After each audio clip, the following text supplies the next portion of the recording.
Hi అండి, welcome to rainbow institute of education. ఈరోజు మనము ఓమ్స్ లా అంటే ఏందో తెలుసుకుందాం. ఓమ్స్ లాని నేను ఓ చిన్న ఎగ్జాంపుల్తో కంపేర్ చేసి చెప్తాను.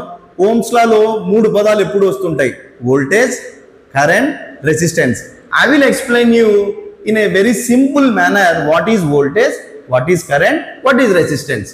Example, if you riding A cycle, if you peddling the cycle అంటే మీరు సైకిల్ పెడల్స్ ఫాస్ట్ గా పోతున్నారు అనుకోండి, అప్పుడు ఏమైతుంది, ఆ ఫాస్ట్ గా మీరు సైకిల్ పెడల్స్ మీద తొక్కుతా ఉంటారే అది ఫోర్స్ అన్నమాట. దాన్ని మనం వోల్టేజ్ అంటాం. అంటే మీరు అది ఎంత ఫాస్ట్ గా మీరు పెడలింగ్ చేస్తే అంత ఫాస్ట్ గా సైకిల్ మూవ్ అవుతుంది. ఆ సైకిల్ మూవ్ అవుతుంది కదా, that is called current. It is like the movement of the cycle, how fast it goes. It means you understand, if voltage increases, current flow also increases. What is resistance? Resistance is nothing like road condition. Smooth road, easy ride. Rough road, the ride is not comfortable.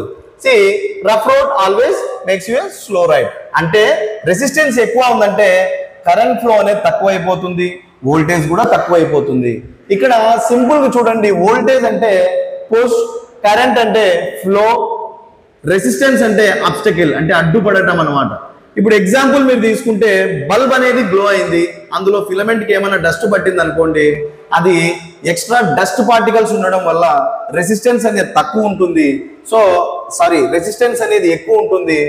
So అందుకని voltage, current అనేది కూడా తగ్గిపోతుంది. Voltage ఎప్పుడైతే తగ్గిపోతుందో మనకి brightness అనేది బల్బులో తగ్గిపోతుంది. Fan speed, కొత్త fan అనుకోండి బాగా తిరుగుతూ ఉంటుంది, అదే దాని మీద డస్ట్ పార్టికల్స్ అన్ని చేరుకోవడం వల్ల ఆ మోటార్ మీద ఉన్నాయనుకోండి, రెసిస్టెన్స్ అనేది పెరిగిపోతుంది, వోల్టేజ్ అనేది తగ్గిపోయిందంటే కరెంట్ ఫ్లో కూడా తగ్గిపోతుంది, ఫ్యాన్ స్పీడ్ ఆటోమేటిక్గా తగ్గిపోతుంది. అదే మొబైల్ ఛార్జింగ్, చాలా మంది ఈ శాంసంగ్ మొబైల్ అనుకోండి వచ్చి సీట్ అయిపోయి కదా అని చెప్పి యాపిల్ ఛార్జర్ కూడా పెట్టేస్తుంటారు. ఏమన్నా 3 గంటలు అయినా కూడా 30% అయింది అంటే, ఎందుకంటే వోల్టేజ్ డిఫరెన్స్ అనమాట.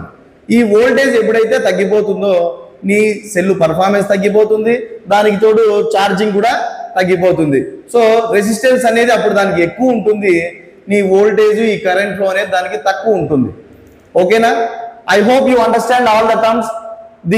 These are the 3 words: voltage, current and resistance related in Ohm's law. So this is Ohm's law.